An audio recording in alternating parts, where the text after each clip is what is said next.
The planes P1 and P2 have the equation, this is scalar product from r dot 213 equals to 1 and r dot negative 121 equals to 2, and they meet in a line.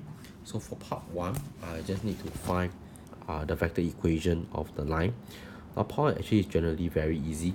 So you remember that if we were to find the vector equation, right, so you recall for this, we want to find the line of intersection between two planes, right? What we generally do is we always try to use the GC.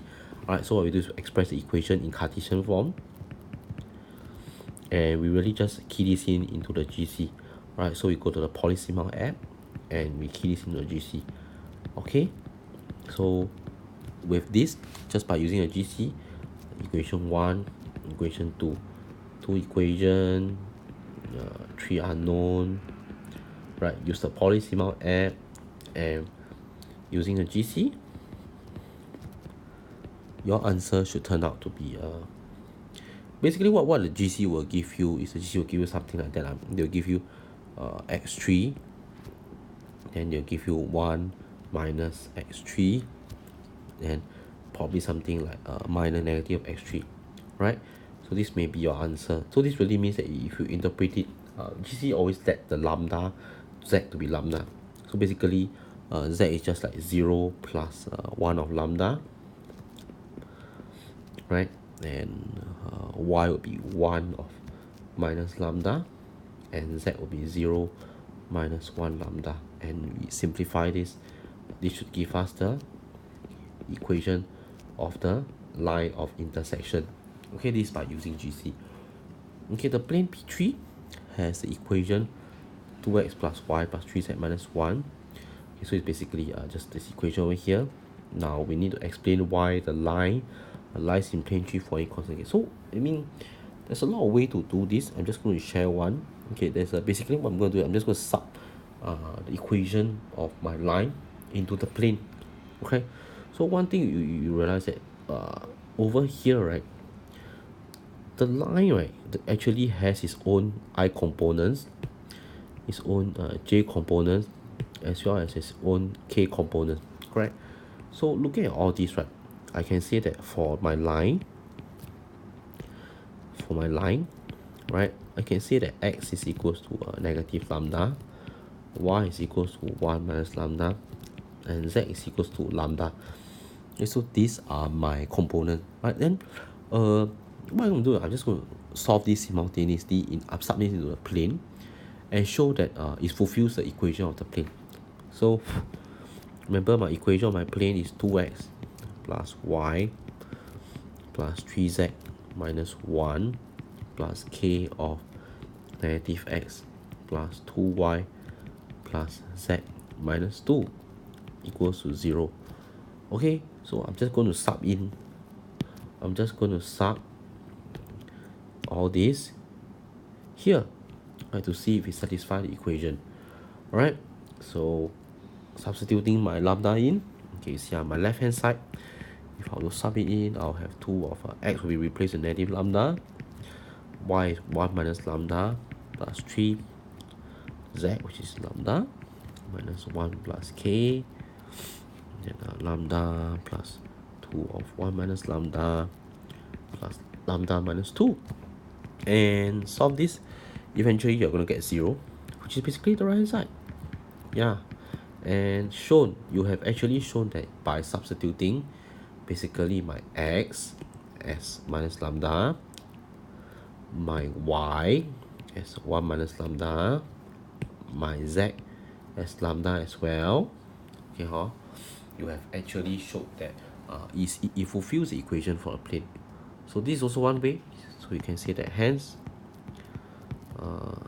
line L lies in plane regardless of k lah, for any k. Okay, because it fulfills the equation of the plane. Okay, then next, okay, let's look at hence find a Cartesian equation of the plane in which both the line and the plane lie. Now this one actually is easy. You know that the original equation of the plane, right, the plane already contains the line, right, and it contains a line for any constant k. So now, right, what I want to do is you also want this plane, right, to contain basically, because it's hands, right, means you're using the earlier part. You also want this plane to contain 2, 3, 4. And so how do you ensure that this plane contains 2, 3, 4? The trick here, to make sure that my plane, right, the plane that we found earlier, it already contains a line for any constant k. How do I make sure that this plane also contains the point? If I want this plane to contain the point, right, what I do is, okay, I'm going to sub in the point. Okay, I'm going to sub 2, 3, 4 into the plane, to equation of the plane. And I'm going to find the value of k that allows me to do so. Alright, so I'm going to find the value of k that allows me. So my equation of plane 2x plus y plus 3z minus 1 plus k, right? I want this to contain my point 2, 3, 4. To do that, I have to find the k. I have to k because I don't know if the k allows me to do so. Well, I'm going to sub in my 2, 3, 4. Okay, so basically I just sub.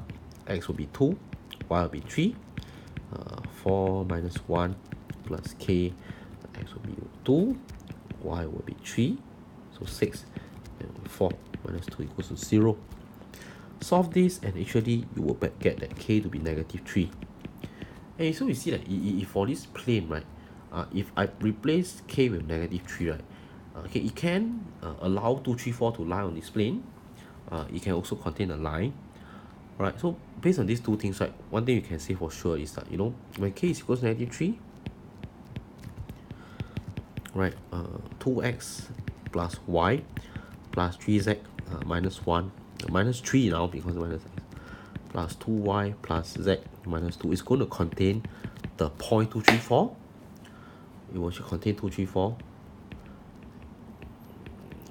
Okay, on top of that, it contains also the line, because you know that it contains a line regardless of the value of k, it doesn't matter. For any constant k, as the question has told you, it will contain the line.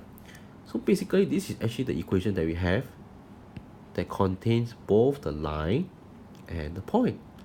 So you just gotta simplify this. Okay, just simplify this, because you now basically everything in terms of x and y, you're gonna get x minus y plus 1 equals to 0, and that's the equation of the plane, okay, for